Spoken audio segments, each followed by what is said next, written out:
नेत्राः कृष्णात् परं किमपि तत्त्वमहं न जाने। नारायणं नमस्कृत्य नरं चैव नरोत्तमं देवीं सरस्वतीं व्यासं ततो जयमुदीरयेत्। अज्ञानतिमिरान्धस्य ज्ञानाञ्जनशलाकया चक्षुरुन्मीलितं येन तस्मै श्रीगुरुवे नमः। जय जय श्री राधारमण, जय जय नवल किशोर, जय गोपी चित चोर प्रभु, जय जय माखन चोर। अखंड ब्रह्मांडाधिनायक सच्चिदानंद विग्रह भक्तवांचा कल्पतरु भक्तवत्सल दीनबंधु दया सिंधु श्री वृंदावन बांकी बिहारी लाल की अकारण करुणा उरुणालय कर्तुम अकर्तुम सर्व सामर्थ्य श्री राधारमण लाल जी रघुकुल कमल दिवाकर सूर्यवंत शिरोमणि श्री राघवेंद्र सरकार परमाराध्या अष्टसखी प्रिय वृषभानुनंदिनी एवं अनंत बलवंत भागवत कथा के अनंत रसिया श्री हनुमंत लाल जी महाराज राधा वल्लभ सरकार की वाग्मय प्रतिमूर्ति श्रीमद् भागवत महापुराण के पावन चरण कमलों में मेरा अनंत कोटि प्रणाम। इस कथा पाठान में विराजमान आचार्य एवं मंच पर विराजमान संगीताचार्य एवं कथा श्रवण करने हेतु पधारे धर्म बंधु माताएं बहने बाल गोपाल एवं संतगण विप्रगण एवं समस्त श्रोतागण के हृदय मानस पटल में विराजमान मेरे गोविंद को मेरा अनंत कोटि प्रणाम। और जहाँ तक मेरी ध्वनि गूंज रही है वहां तक के सभी जनों को मेरा व्यासपीठ की ओर से जय जय श्री राधे, जय जय श्री राधे। आइए हम अपनी वाणी और जिह्वा को पवित्र करने के लिए 2 बार हरि नाम संकीर्तन करते हैं। तत्पश्चात कथा प्रवेश। हे गोपाल राधे कृष्ण गोविंद गोविंद, हे गोपाल राधे कृष्ण गोविंद गोविंद, हे गोपाल राधे कृष्ण गोविंद गोविंद, गोविंद गोविंद राधे गोविंद गोविंद, गोविंद गोविंद राधे गोविंद गोविंद, हे गोपाल राधे कृष्ण गोविंद गोविंद, हे गोपाल राधे कृष्ण गोविंद गोविंद। रसना पे अगर तेरा नाम रहे, रसना पे अगर तेरा नाम रहे, फिर जग में नाम रहे न रहे, फिर जग में नाम रहे न रहे। हे गोपाल राधे कृष्ण गोविंद गोविंद, हे गोपाल राधे कृष्ण गोविंद गोविंद। बोलिए भक्तवत्सल भगवान की जय। तो आज हम भगवान की माखन चोरी लीला का श्रवण करेंगे। प्रभु को लगा चलो इन ब्रजवामाओं का भी मनोरथ पूर्ण किया जाए, हम इनके ही घर जाकर इन्हें दर्शन देकर आवे। पर बहाना क्या, क्रीड़ा करते भगवान एक दिन सवरे बाल वाला इकट्ठे किए और बोले ब्रजवासियों चलो आज कछु नयो खेल खेले। ब्रजवासी बोले भैया कौन सा नयो खेल? प्रभु बोले चलो आज चोरी चोरी खेलेंगे। ब्रजवासी बोले दादी के चोरी करवे सिखावे गो, भैया सुनेगी तो वह पिटाई करेगी कि छठी को दूध याद आ जाएगो। तो बोले हम भी कोई रुपया पैसा की चोरी करवे को नहीं कह रहे। बाले बोले भैया तो और काय की चोरी हो है? भगवान बोले माखन मिश्री खावे की चोरी किया करेंगे और खावे पीवे की तो चीज की चोरी ना मानी जाए, वह तो खावे पीवे को होए। ब्रजवासी बोले तो तेरे घर में का भुखमरी पड़ गई? 9 लाख गैयन तेरे बाबा के यहाँ दूध दही के भंडारे पड़े हैं और तू चोरी करवे को खाएगो। कन्हैया बोले कि मेरे घर में तो खूब कमी ना है, पर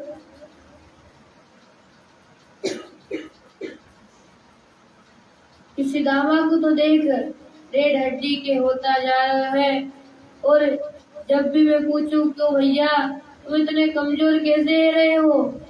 तो सबरे वाला एक ही बात कहे कन्हैया माखन की तो कोई कमी ना है, पर भैया ले जाके सब मथुरा भेज आवे और बच जाए तो खावे को मिल जाए। कन्हैया बोले कितनो गलत बात है, अरे गैयन की सेवा करे को हम ग्वाला और गोरस खावे को मथुरा के लाला।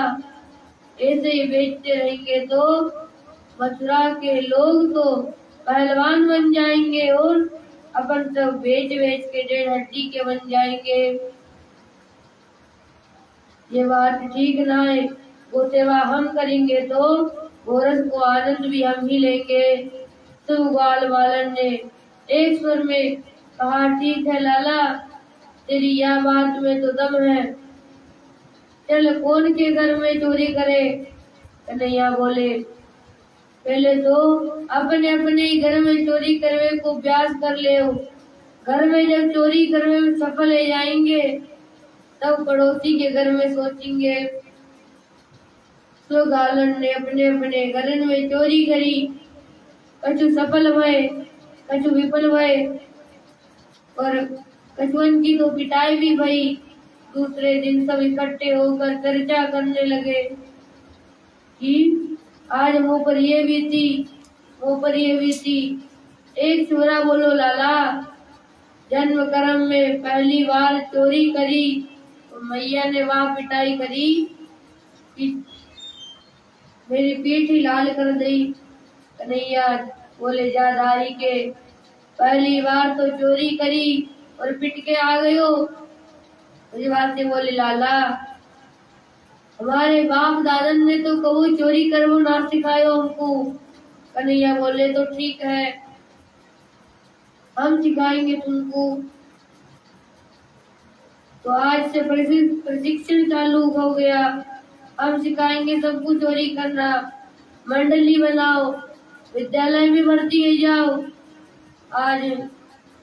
आज से यह मंडल को नाम पड़ गयो बाल गोपाल चोर विद्या प्रचार मंडल।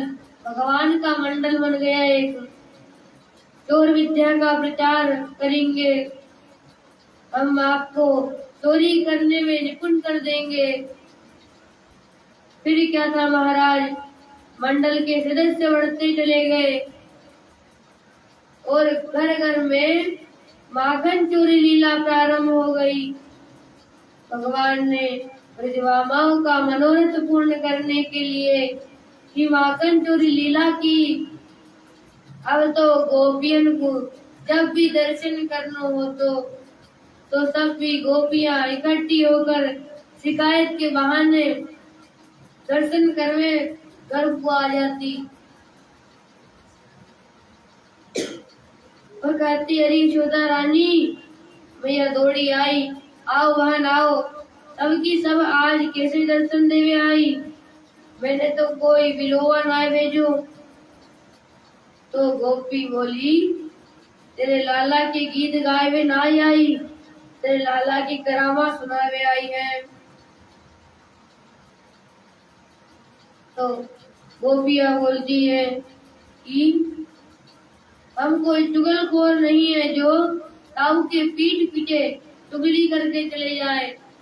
कहाँ है तेरा लाला, उसी के सामने उसकी शिकायत करेंगे।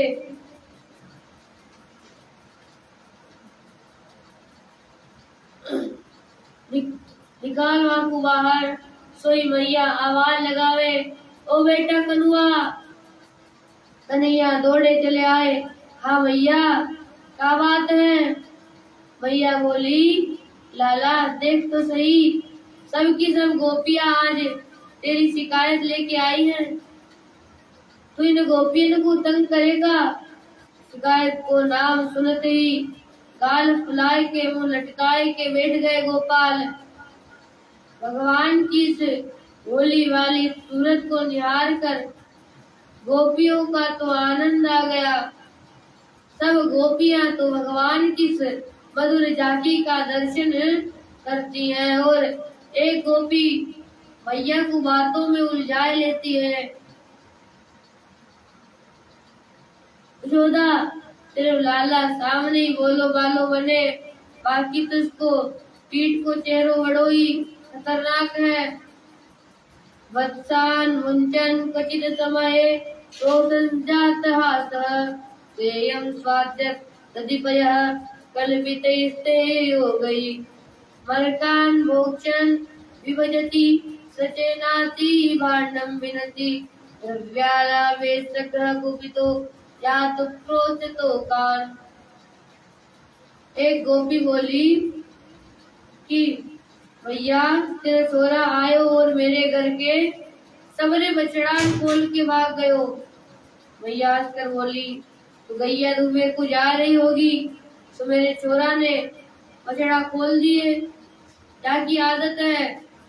गोपी बोली, ना भैया, अरे दूध दुहे को कोई समय ना होए तब खोल के भागे, और जब मैं गैया दुबे जा रही हूँ तब मैंने आवाज लगाई, लाला ने बछड़ान खोल दे।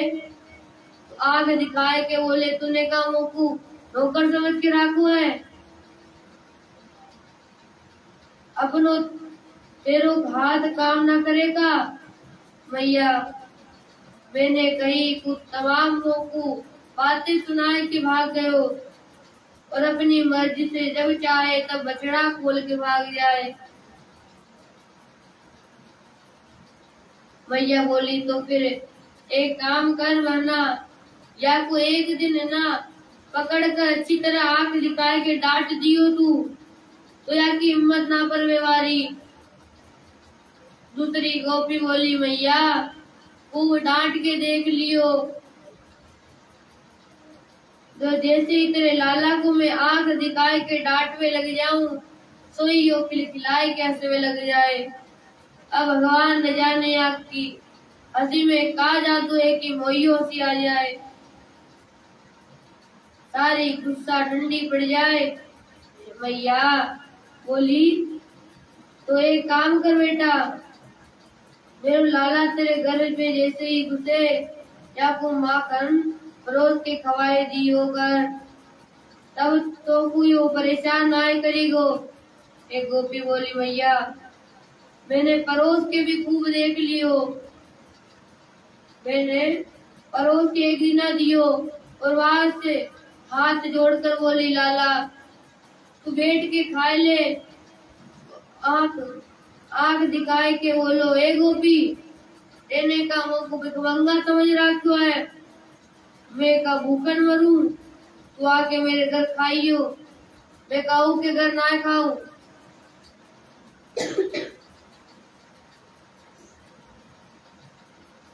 अब मैं बोली, लाला तू ऐसो इतनो बड़ो बाप को छोरा है तो चोरी करके काय को खावे। तो तुरंत हंस के बोलो कि गोपी चोरी के माल में स्वाद ही अलग होए। अब बताओ भैया, परोस के देओ तो मुंह फेर के बात बनाए कि चलो जाए और बाद में चोरी करके खावे में आपको बड़ो आनंद आए। भैया बोली, तो अपने माट मटका कुछ सीखे पे टांग दियो कर। एक गोपी बोली, भैया वो छीका पे टांग के देख लिए, तू न जाने तेरे छोरा ने एक मंडली बनाए रखी है और वह सबरी मंडली को लेके जब हमारे घर में आवे और मटका जब छीके भी टंगे हुए देखे तो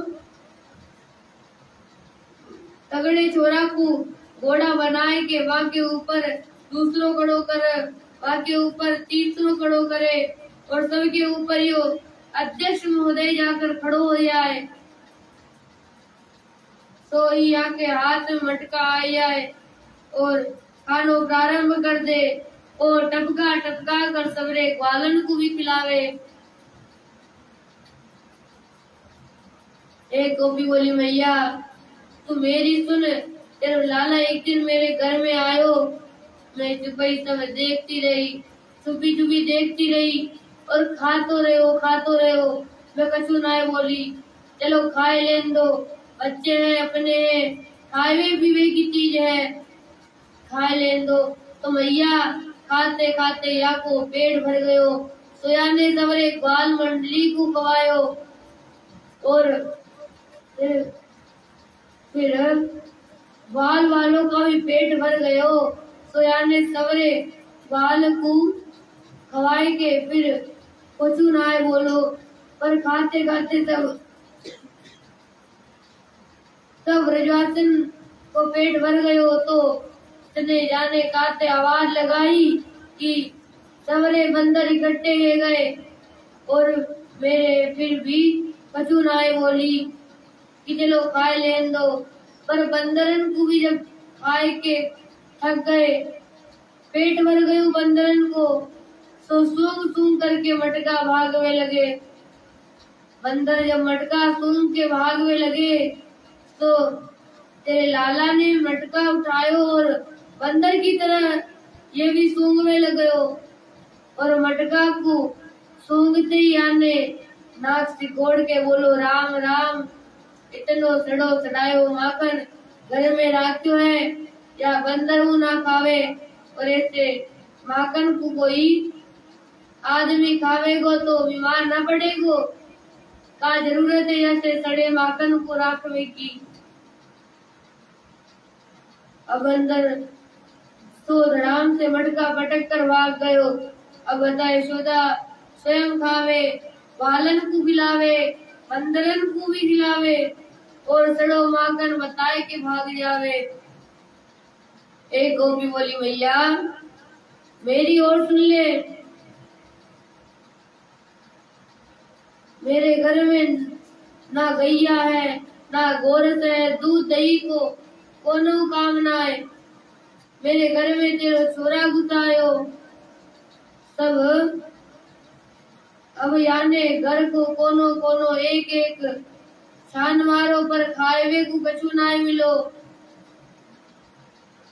जब बड़ी देर तक कछु ना मिलो, अब या को बड़ी गुस्सा आ गई कि अपने सरपंच से बोलो राम राम, घर है कि मरगट्टा, 2 घंटा से घूमते घूमते एक खावे की चीज ना मिली, भूख लग गई है, ऐसे घर में तो आग लगाए देना चाहिए।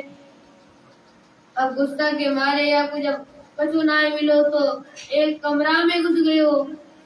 संयोग से वहाँ कमरे में मेरी बड़ी छोरी गहरी नींद में सो रही, बाकी चुटिया ने ज्यादा लंबी है तो तेरे लाला ने धीरे से वह छोरी की चुटिया पकड़ी और खटिया की पार्टी में बांध दी और छोरी तो गहरी नींद में सोती रही। अब छोरी की चुटिया खटिया की पटिया में बांध दी और जाते जाते वह लाली के कान में कह गयो कि हवा हवा, और वह हवा के नाम से वह छोरी डर गई और वो तो कह के भाग गयो। छोरी एकदम हवा के नाम से डर गई और जैसे ही खड़ी भई तो चुटिया तन गई। वह छोरी ने समझी कि हवा ने मुंह को पकड़ लियो। अब चिल्लाए वे लगी मैया दो रियो, मुंह को हवा ने पकड़ लियो। अब मेरे तो पति ने छूट गए, हे भगवान कौन सो हवा आ गयो मेरे घर में। दौड़ी दौड़ी में भागी भागी आई, तब तक तो तेरो छोरा भाग तो नजर आ गयो। सोई में सब समझ गई मैया। मैंने दौड़कर लाली की वो बंधी हुई चुटिया खटिया से तुरंत खोल दी और मैं बोली, लाली को हुआ हुआ ना है, जो नंद को छोरा पूरे पूरे ब्रज में यो हवा बनकर डोले। जब वह छोरी ने पूरी बात समझ ली तब छोरी की सांस में सांस आई।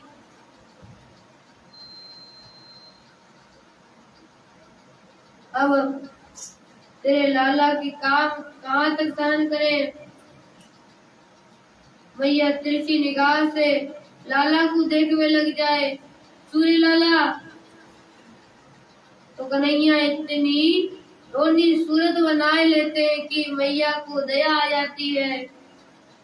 मैया विचार करने लगी, राम राम मेरो बोलो भालो नेक को चोरा और सब की सब मिलके शिकायत कर रही है, हाथ धो के पीछे पड़ी है और मैं भी डांट में लग जाऊंगी तो मेरो लाला कितनों घबरा जाएगो, डर जाएगो। तो मैया फिर लाला की तरफ देखना छोड़कर और गोपियों से कहती है, और बताओ याने का कियो।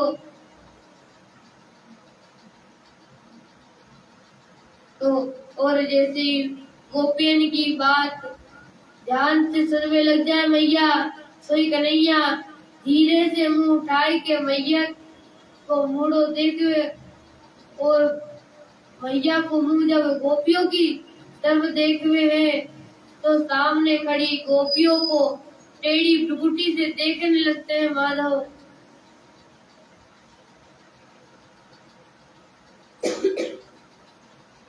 अब कहते हैं कि कर लो शिकायत, तो सबन को तो एक एक करके खबर ना ली तो मैं नंद को छोड़ो ना है।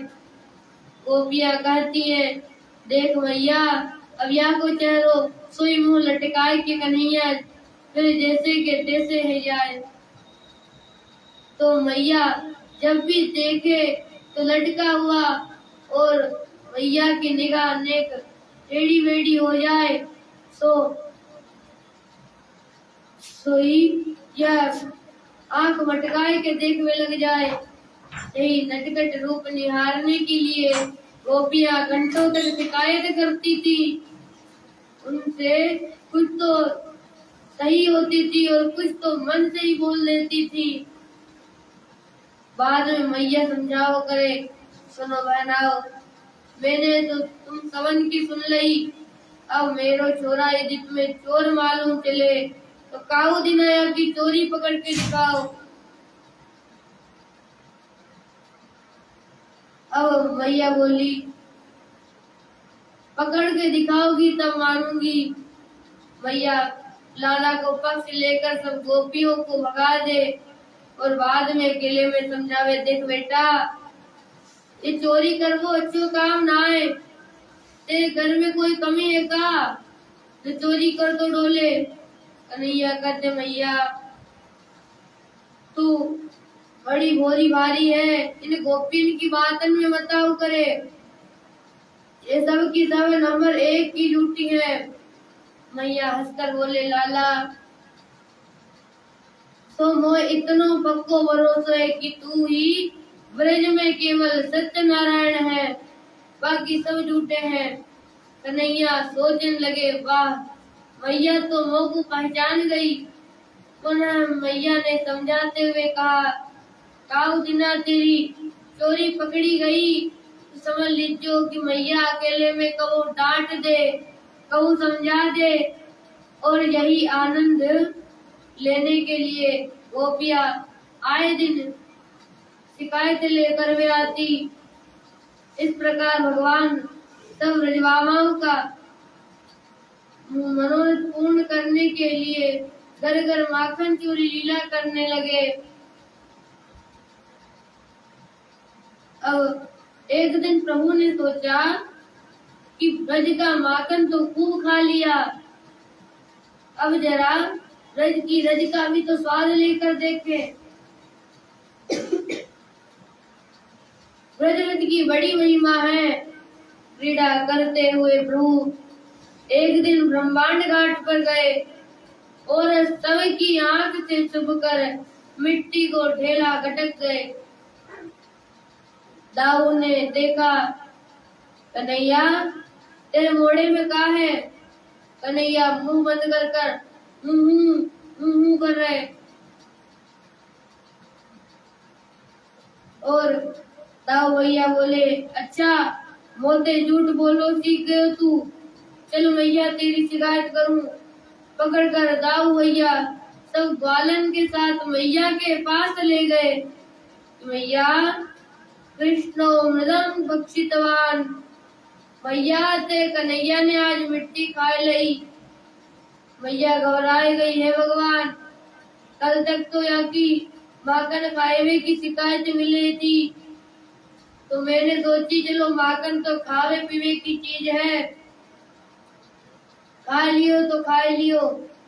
माखन खावे की शिकायत आई तो मैंने सोचा चलो ठीक है, वह तो खावे पीवे की चीज है, पर जा ना दियो तो को मतलब यूं निकलो कि ये मिट्टी खानी प्रारंभ कर दी और भी जान नहीं दूंगी तो काल तो पुड़िया खावे लग जाएगो, ऊट पटांग जाने काका खावे लग जाएगो, जाकी बढ़ जाएगी आदत। अब जाज न छोड़ने वाली मैया ने उठाई साटी और पकड़ लियो लाला को हाथ। तस्मान मदान्तात्मन भवान बक्षितवान रहा, वदन्ति त्वावकाहेते कुमाराते गजोप्यम। ए चटोरे सच बोल कन्हैया, तूने मिट्टी खाई का? कन्हैया घबराई की आज भई पिटाई, हाथ जोड़कर बोले मैया ना हम बक्षितवान सर्वे मिथ्या विसंतिना, यदि सत्य गिरिस्तरहि समक्षम पश्चिमे मुखम। कन्हैया कहते मैया ये सब के सब ग्वाल नंबर 1 के झूठा है, मैंने मिट्टी नेको न खाई और फिरो तो को विश्वास ना होए तो मेरो मुंडो खोल के देख ले।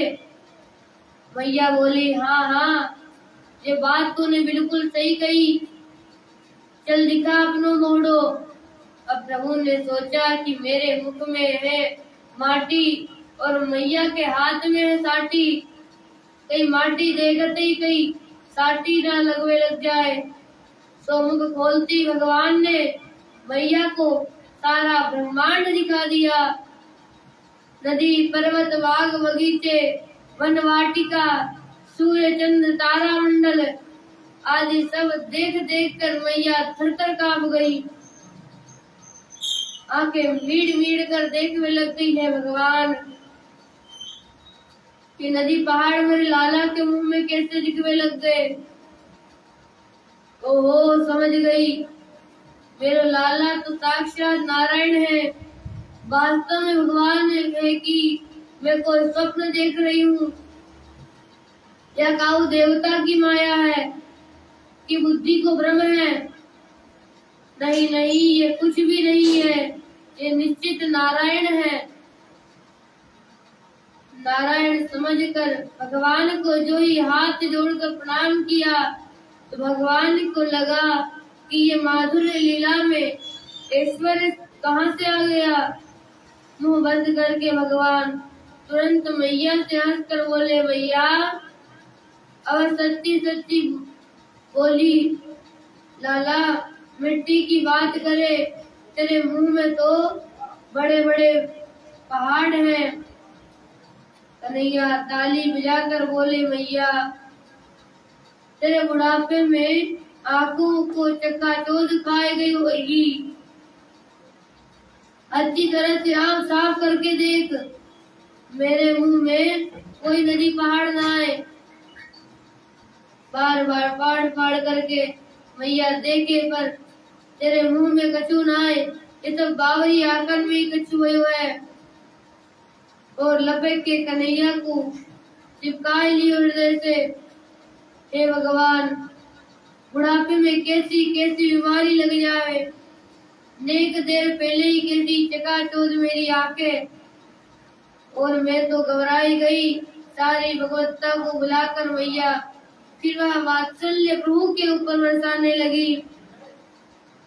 फिर सुखदेव जी कहते हैं, परीक्षित, नंद और यशोदा पूर्व जन्म में द्रोण और धरा नाम के वसु थे, जिन्होंने घोर तपस्या करके भगवान का ये दिव्य वात्सल्य सुख प्राप्त किया। अब एक दिन बात सुनो।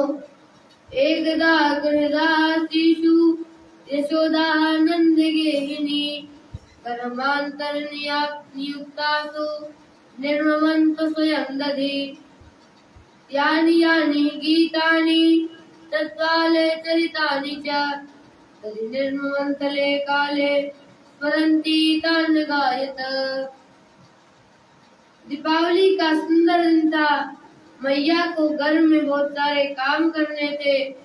मैया ने दास दासियों को बाहर के कामों में लगाकर लाला को पालने में सुलाकर लाला के लिए ताजा माखन निकालने लग गई और दधि मंथन प्रारंभ कर दिया। दधि मंथन करती जा रही है और कवियों ने जो लाला की बाल लीलाओं के ऊपर सुंदर सुंदर पदावलियां बना दी है, उन पदों को मैया गुनगुना रही है। लाला की छटा मन ही मन निहारती है, लाला की उन लीलाओं का ध्यान कर रही है, तो मन में स्मरण कर रही है, वाणी से पद गा रही है और तन से दधि मंथन कर रही है। मनसा वाचा कर्मणा, भक्त भगवान को याद करे तो फिर भगवान उसे छोड़कर सोते हुए कैसे रह सकते हैं। भगवान की नींद खुल गई और दौड़कर मैया की मथानी पकड़ ली। मथानी पकड़कर बोले, मैया मतलब तेरी साधना सफल है गई, मैं आ गयो, अब ये सब करने को जरूरत ना है, ये सब छोड़, मुझको भूख लगी है। मैया बोली, बेटा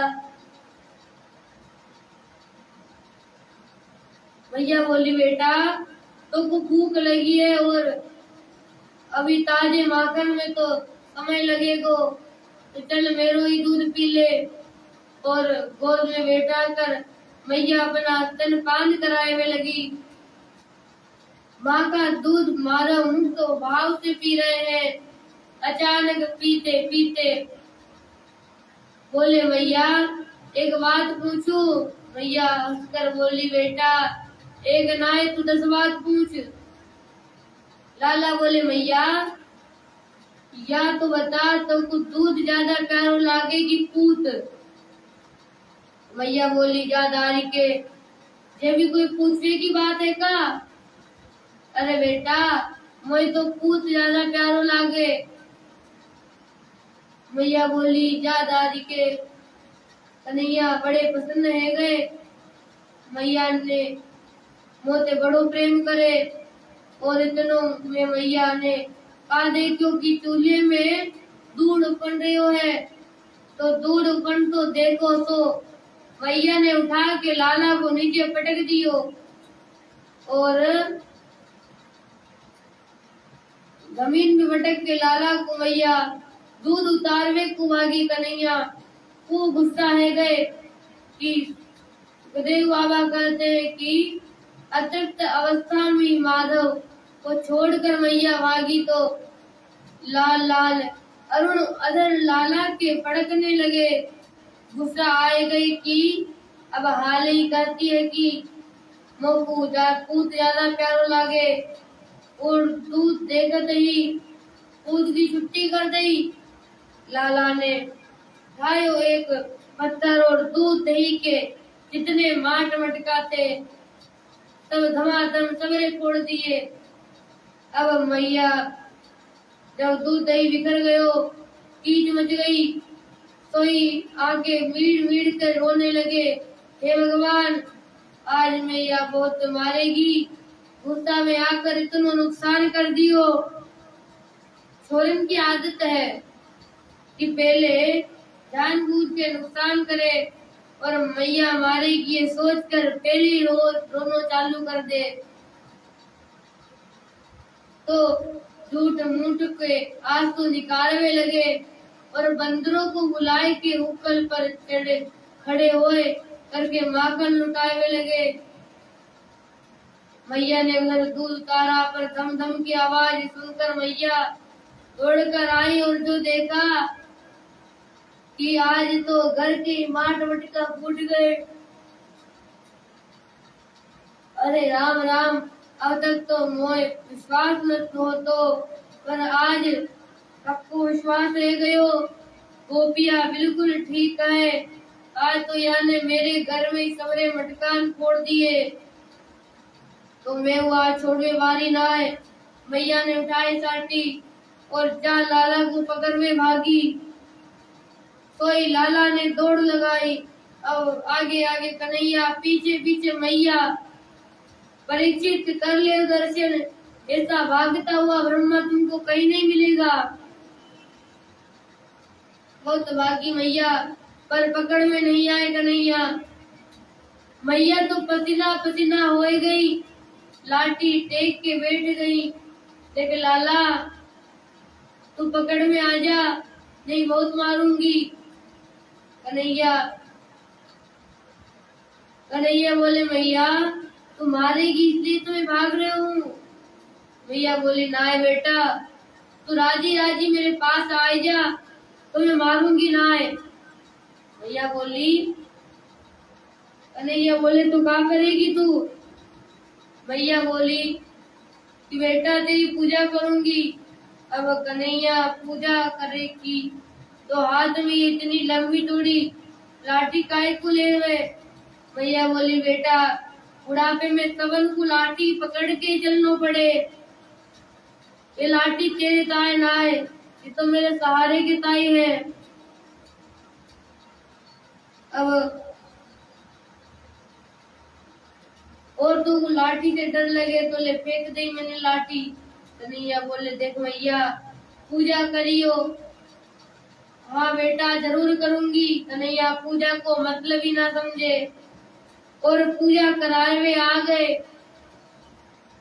जो मैया के पास आए तो मैया ने गप से हाथ पकड़ लियो और बोले तारी के तू तो घर चल, ऐसी जम के पूजा करूंगी कि तेरी छठी को दूध याद आ जावे को। मोया बुढ़ापे में कहाँ कहाँ भागती बुलायो तेरी, मेरी सांस उखड़ गई, पसीना छूट गए। अब कन्हैया मैया आंख मीड़ मीड़ कर जोर जोर से रोनो प्रारंभ कर दे। मैया को दया आ गई, अब ज्यादा मारो पीटो ठीक ना है। छोरन को डांटना भी चाहिए पर इतना भी नहीं डांटना चाहिए कि वह घर छोड़ के भाग जाए, फिर बाद में पर्चे छपाने पड़े। तो मैया ने मारना पीटना छोड़ दिया और पकड़कर घर में ले आए। फिर मन में सोचा बिल्कुल दंड ना दूंगी तो दंड बन जाएगो, कछु तो दंड देना चाहिए। सोई पकड़कर उकल में बांध दियो और चोर जाकर पकड़ो जाए वह भी चोर का साथी माना जाता है। तो उकल में खड़े होकर माखन लुटाए रहे थे, तो चल तू उकल में बांधू तेरे को। तो पकड़कर उकल में बांध दियो मैया ने। जैसे ही रस्सी बांधती कि तो 2 अंगुल कम पड़ जाती। मैया दूसरी रस्सी लेके आती तो तीसरी रस्सी जोड़ दे, चौथी रस्सी जोड़ दे, परंतु वह 2 अंगुल का फर्क नहीं मिटता। सैकड़ों रस्सियां जुड़ गई, फिर भी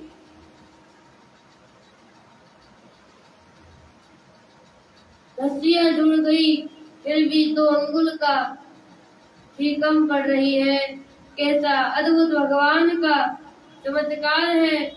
न तो अणिमा महिमा के द्वारा भगवान छोटे बड़े हो रहे, कोई सिद्धि का प्रयोग नहीं कर रहे, जितने हैं उतने ही है, पर रस्सी बार बार 2 अंगुल कम पड़ गई है। कैसा विचित्र चमत्कार है। मैया जब पसीना पसीना है गई, केस बिखर गए, वस्त्र अलंकार हो गए, अस्त व्यस्त हो गए, तो भगवान को दया आ गई और मैया को कितनी परेशान है रही है। तो स्वमातु स्वनिगात्राय वित्रस्त्र कवरस्त्रज दृष्ट्वा परिश्रम कृष्ण कृपयासीत सुवंदने। मैया को पसीना में लथपथ अत्यंत परिश्रम करते देखा तो भगवान के हृदय में करुणा कृपा शक्ति जाग गई और 2 अंगुल का अभाव तुरंत पूर्ण हो गया। ये 2 अंगुल कमी क्यों थी कि भक्त जनों का परिश्रम और भगवत कृपा जब तक ये दोनों पुष्ट न हो जावे तब तक भगवान भक्त के बंधन में नहीं आते। भक्त का परिश्रम प्रबल हो जाए और गोविंद की कृपा दृष्टि बरस जाए तो एक काम बन गया। मैया बांधने में सफल है गई। दाम अर्थात रस्सी और उधर अर्थात पेट, तो रस्सी पेट से बांधी इसलिए प्रभु का नाम दामोदर हो गया। बोलिए दामोदर भगवान की जय। मैया तो बंधा हुआ कन्हैया को छोड़कर भीतर चली गई। कन्हैया पुकारती रहे। जब काऊ ने ना सुनी तो प्रभु ने सोचा क्यों क्या करे, तो ऊकल में बंधे बंधे ऊकल को घसीटते हुए चल पड़े। आगे 2 अर्जुन के वृक्ष दिखाई पड़े, बीच में गोविंद निकल पड़े तो वृक्षों से ऊकल अटक गया तो मारा झटका से धम धमा, दोनों वृक्ष टूट के गिर गए। 2 महापुरुष प्रकट हुए। सुखदेव जी कहते ये दोनों नल कुंवर और मणिग्रीव नामक कुबेर के बेटे थे जो सरोवर में नग्न स्नान कर रहे थे। नारद जी को देखकर भी वस्त्र धारण नहीं किया इन्होंने। तो नारद जी ने श्राप दे दिया कि जाओ मूर्खो, तुम जड़ वृक्ष बन जाओ। तब ये वृक्ष बने पड़े थे। तो आज भगवान ने स्वयं इन्हें वृक्ष योनि से मुक्ति दिलाई। दोनों ने भगवान की स्तुति गाई। वाणी गुणानुकथने श्रवणो कथाया हस्तौ च कर्म सुमन तव पादयोना स्मृत्वा तिरस्तव निवास जगत् प्रणामे दृष्टि सतां तां दर्शने तु भवत्तनूना। हे प्रभु, ये वाणी सदा आपके गुण गाती रहे, दोनों कान आपके कथामृत का पान करते रहे, ये हाथ सदा आपकी सेवा का कर्म करते रहे और ये मन सदा आपका स्मरण करता रहे और ये सिर सदा आपके चरण कमलों में झुका रहे, ये शिव विग्रह का दर्शन करती रहे। ऐसी दिव्य भक्ति का वरदान मांगा। भगवान ने दोनों को मुक्त किया और वृक्षों के गिरने का शब्द सुनते नंद बाबा दौड़े दौड़े आए और ऊपर में बंधे कृष्ण को देखकर बंधन मुक्त कर दिया। और जब से लाला भयो है, रोज के रोज उत्पात दे रहे हैं, पर कहाँ जाऊं समझ में नहीं आवे। नंद बोले बाबा एक जगह बड़ी प्यारी है, अपने ब्रज में कई वन है, वृंदावन, निधिवन, बेलवन, कामवन, तालवन और मधुवन आदि। पर इन सवन में हमें सबसे सुंदर एक ही वन लागे। वनम वृंदावनम नाम वास्तव्यम नवकाननम गोपी गवां सेव्यं पुण्यादितृणवीरधम। सबसे सुंदर है वृंदावन, तुलसी के सुंदर सुंदर पौधे से पल्लवित विभूषित जो वन है वह वृंदावन है। अथा जहाँ भक्त वृंदों का सदा निवास है उसका नाम वृंदावन है। भक्त भक्तों का, रसिक रसिकों का निवास स्थान है वृंदावन। वृंदावन की महिमा सुनते ही बहुत अच्छा, हमें भी वृंदावन बहुत पसंद आ गया। फिर क्या था, बैलगाड़ियों में सामान लादा और गोकुल को छोड़कर सब ब्रजवासी गाय बछड़ों को हाँकते वृंदावन की ओर चल पड़े। हम और आप मीरा जी के पद के साथ वृंदावन चले। आली रे मोहे लागे वृंदावन जी को, आली रे मोहे लागे वृंदावन जी को, लागे वृंदावन जी को, आली रे मोहे लागे वृंदावन जी को। घर घर तुलसी ठाकुर सेवा, घर घर तुलसी ठाकुर सेवा, दर्शन गोविंद जी को, राधे राधे दर्शन गोविंद जी को। आली रे मोहे लागे वृंदावन जी को, आली रे मोहे लागे वृंदावन जी को। निर्मल नीर बहुत जमुना को, निर्मल नीर बहुत जमुना को, भोजन दूध दही को, राधे राधे भोजन दूध दही को। आली रे मोहे लागे वृंदावन जी को, आली रे मोहे लागे वृंदावन जी को। रतन सिंहासन आप विराजे, रतन सिंहासन आप विराजे, मुकुट धरो तुलसी को, राधे राधे मुकुट धरो तुलसी को। आली रे मोहे लागे वृंदावन जी को, आली रे मोहे लागे वृंदावन जी को। कुंजन कुंजन विरत राधिका, कुंजन कुंजन विरत राधिका, शब्द सुनत मुरली को, राधे राधे शब्द सुनत मुरली को। आली रे मोहे लागे वृंदावन जी को, आली रे मोहे लागे वृंदावन जी को।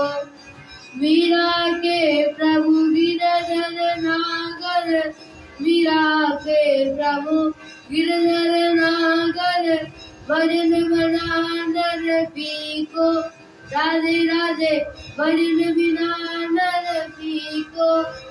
आली रे मोहे लागे वृंदावन जी को, आली रे मोहे लागे वृंदावन जी को।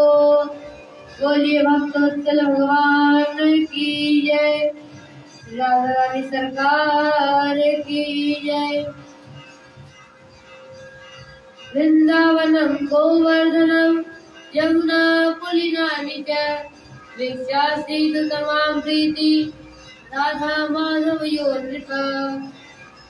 श्री दाऊ भैया के साथ गोविंद 4 वर्ष की अवस्था में गोकुल को छोड़कर सीधा वृंदावन पधारे। वृंदावन में आकर जब प्रभु ने उसकी दिव्यता का अवलोकन किया, जिस वृंदावन में श्री गोवर्धन का शिखर है, सुंदर सुंदर वृक्षावली है, चारों तरफ खूब हरियाली, ये देख देख कर भगवान प्रसन्न रहे। अरे यह हरियाली में तो मोई गैया खूब घास खाएगी, खूब तो यहाँ के गोविंद गायों से बड़ा प्रेम करते हैं।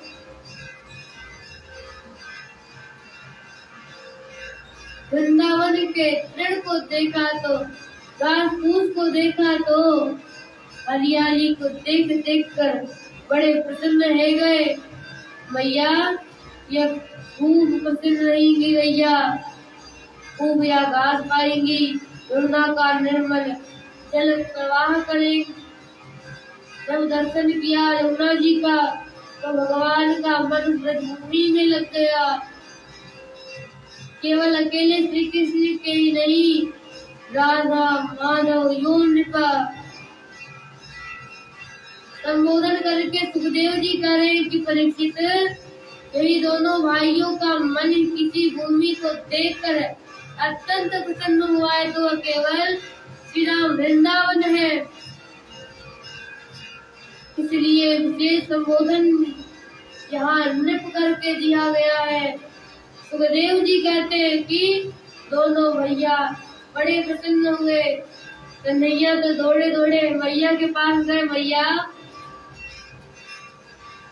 यहाँ वृंदावन में तो मैं गायो चरायो करेंगे। मैया खूब हंसी, लाला तू 4 वर्ष को छोरा अपने आप को ठीक से संभाल ना पाए, गैया को कहाँ संभालेगो। लाला तनिक बड़ो रह जा, फिर बड़ो होई के तू खूब गाय चरइयो, बाल को छोरा ठहरो। भैया ने बात टाल दे तो कन्हैया मुंह लटका कर बैठ गए।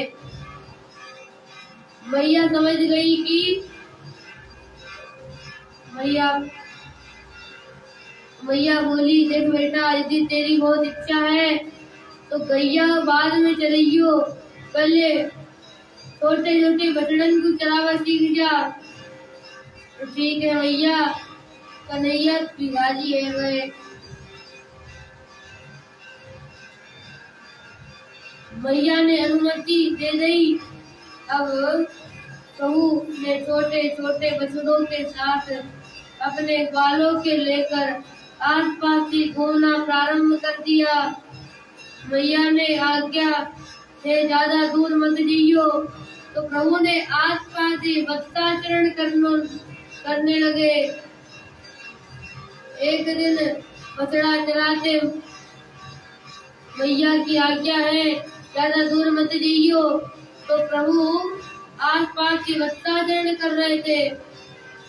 एक दिन बछड़ा चराते हुए विचरण कर रहे थे कि वत्सासुर नाम का एक दैत्य बछड़ा बनकर आ गया और बछड़ों में मिल गया। प्रभु पहचान गए, दौड़कर आए और एक उसका पैर पकड़ा और घुमाकर दे मारा। सुई वत्सासुर का उद्धार हो गया। बोलिए भक्तोत्तर भगवान की जय।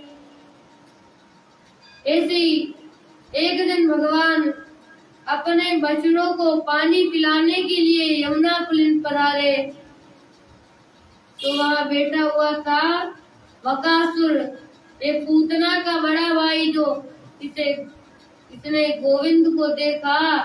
अच्छा, यही ये काला काला मुरली वाला, मेरी बहन को मारने वाला, मैं इसका बदला लूंगा। तो बबूला बना बैठा रहा। जैसे ही प्रभु निकट आए, सोई एकदम पूरे वेग से दौड़ा और भगवान को पकड़कर मुंह में धरकर निकल गया। ब्रजवासी देखते ही चिल्लाए, अरे राम राम, ये कितनो बड़ो बबूला कन्हैया को पकड़कर खाए गयो, बचाओ बचाओ। सब ग्वाला चिल्लाने लगे, पर भगवान ने वाके पेट में जाए के अपना श्री विग्रह इतना गर्म कर लिया कि उसे लगा कि जैसे आग का अंगारा खा लिया हो, जलने का छटपटाने लगा। और तो तुरंत उसने भगवान को मुख्य द्वार से बाहर कर दिया। और जैसे प्रभु बाहर आए, भगवान ने उसकी चोंच पकड़कर बीच से चीर कर दिया, चीर दिया और बकासुर का भी उद्धार कर दिया। बोलिए भक्तोत्तल भगवान की जय। इसी प्रकार क्रीड़ा करते हुए प्रभु एक दिन अग्निचोनी खेल रहे थे। ब्रजवासियों तुम चुप जाओ, हम भी ढूंढेंगे। ठीक है लाला। तो सब छुपने लग गए। छान देख रहे थे कहाँ छुपे। इतने में आ गया अघासुर। उस अघासुर ने बड़े विशाल अजगर का रूप बनाया और मुंह फाड़ कर बैठ गया और जिह्वा धरती में सटाकर प्राणायाम चढ़ाकर बैठ गया। श्वास रोक ली, न हिले न डुले, बिल्कुल पाषाण प्रतिमा बन गया। ब्रजवासी देखते ही बोले, अरे भैया देख दिना है गए क्या वृंदावन में घूमते घूमते पर यह गुफाएं पहले तो कभी ना देखी। दूसरों बोलो भैया यह गुफा तो ऐसी मालूम चल रही जैसे कोई सर्प हमें ही खावे को बैठो होए। बड़ी गजब की कारीगरी है।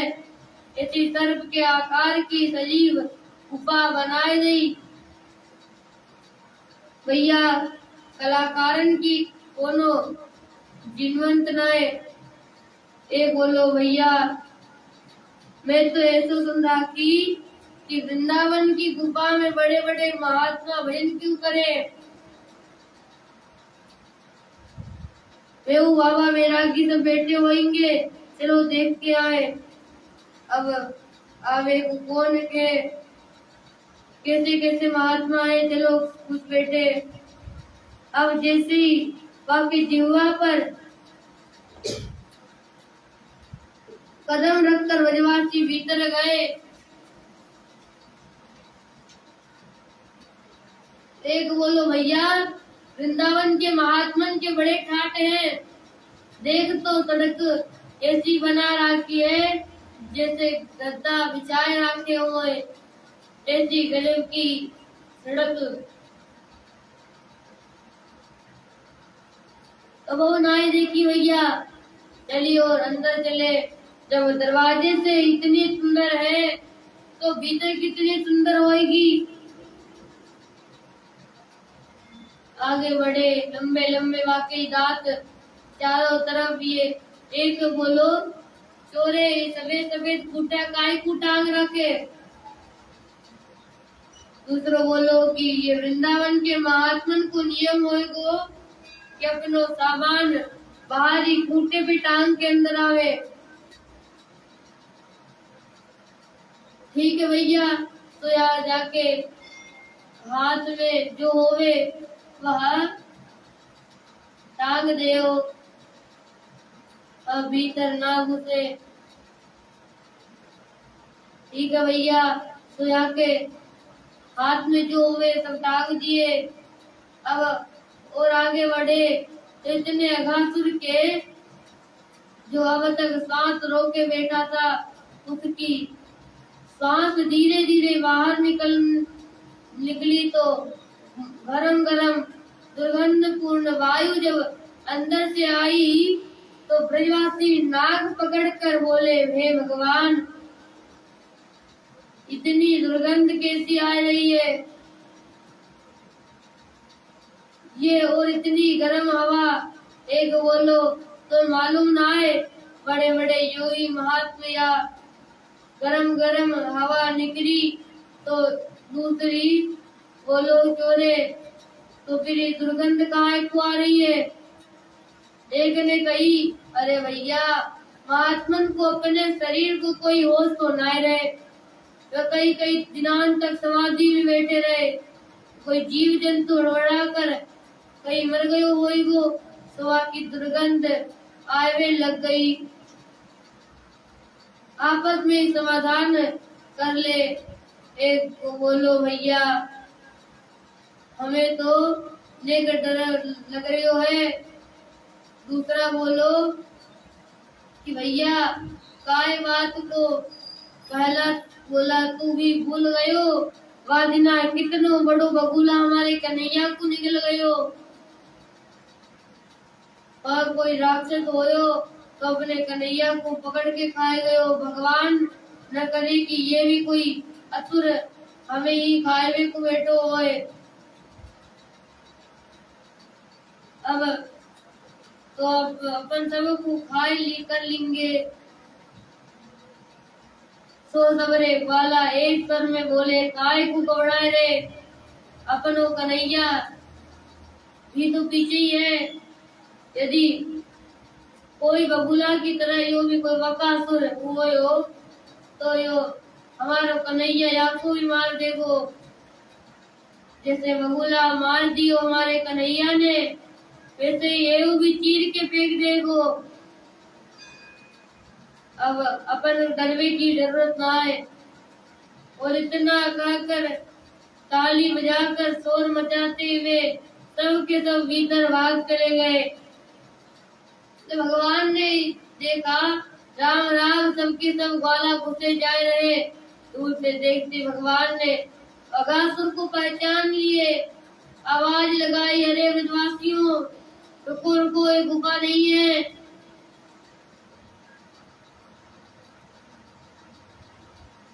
चिल्लाए चिल्लाए के भगवान पीछे दौड़े। इतना जोर की किसी को सुनाई नहीं पड़ा। प्रभु को लगा कि अब तो इन्हें बचाने के लिए मुझे ही जाना पड़ेगा, क्योंकि मेरी प्रतिज्ञा है कि मैं अपने भक्त का कभी पतन नहीं होने देता।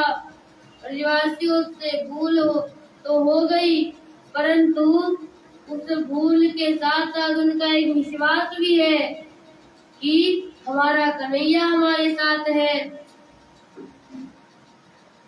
और इसी विश्वास पर कन्हैया उनकी रक्षा करते हैं। प्रभु के विश्वास के साथ साथ वहाँ जहाँ भी जाते हैं तो भगवान की प्रतिज्ञा है। अर्थात एक बार जिसने कह दिया प्रभु मैं तुम्हारा हूँ, तो फिर मैं समस्त भूतों के उसे अभय प्रदान करता हूँ। मेरी ये प्रतिज्ञा है। श्रीमद् वाल्मीकि रामायण में भगवान की इसी प्रकार की प्रतिज्ञा है। और भागवत के एकादश स्कंद में भी भगवान उद्धव से कहते हैं कि उद्धव वैसे तो मेरा भक्त विषयों में भटकता नहीं, फिर भी इंद्रियों बड़ी बलवती है। कदाचित इंद्रियों के वशीभूत होकर मेरा कोई भक्त विषयों में भटक जाए, तब भी मैं अपने भक्तों को वहाँ से भी संभाल करके ले आता हूँ। पाप का भी पेट फाड़ कर निकाल लाता हूँ, पर भक्त का पतन नहीं होने देता। अपना बच्चा कितना भी गंदा हो, मन लगा हो, गंदगी लगी हो, धूल मिट्टी कीचड़ से सना हो, तब भी माँ का दुलार उतना ही रहता है। अब उसे नहलाएगी धुलाएगी और साफ सुथरा करके मोटा मोटा कायल लगाकर सजा सवार देती है। तब पिताजी भी पीछे पीछे भागने लगते हैं, अरे भाई जरा हमें भी दे दो, हमारा भी बच्चा है। और ऐसे जीव कितना भी सावधानी में चले, फिर भी जन्म जन्मांतरों के अभ्यास स्वरूप इंद्रियों में विषयों के प्रति जो आकर्षण है वह जल्दी उसका निरोध नहीं होता, उसका निग्रह नहीं होता। इसीलिए कभी कभी बड़े बड़े विद्वान भी आकर्षित हो जाते हैं। बड़े बड़े कोविद भी जिन्हें आत्म स्वरूप का बोध हो चुका है, ऐसे ब्रह्म ज्ञानी कभी कभी फिसल जाते हैं। इसलिए भगवान की प्रतिज्ञा है, जो भी मुझे मानकर मेरा आश्रय ग्रहण करता है उसे मैं भटकने नहीं देता।